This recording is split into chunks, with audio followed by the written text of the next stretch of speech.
fyrirgefðu. Já, við erum stödd hér í vorblíðunni og það nú ekki umferðar öngþveitið hér.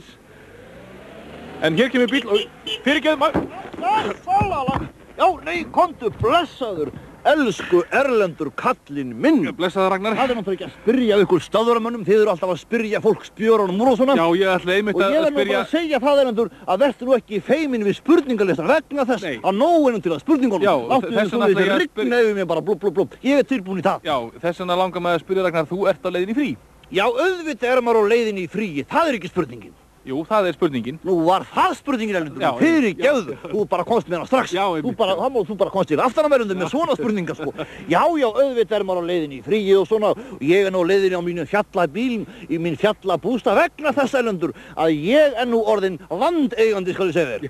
Já, það er það. Ég nú búinn að kaupa hérna annars skemmtilega jörð hér suður frá og vegna þess að nú verða menn að standa saman og kaupa Ísland áður en að hingað vaða yfir okkur ykkur útlendingar, Þjóðverjar og aðrar svoleiðis bullur og með svoleiðis dollarana upp Rassosson.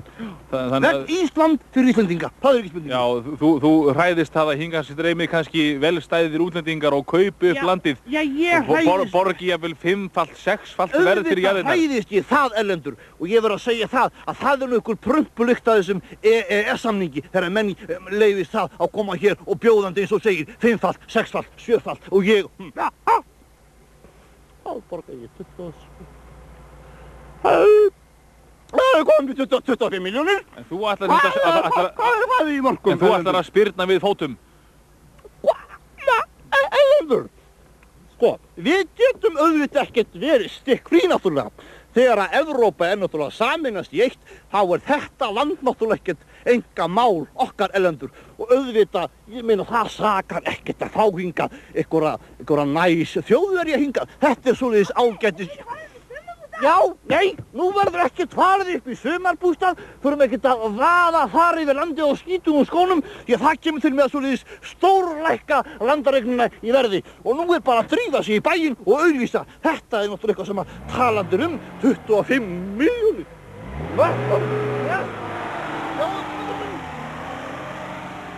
Já, það gott þess að vita að til eru Íslendingar sem að standa fastir á sínu.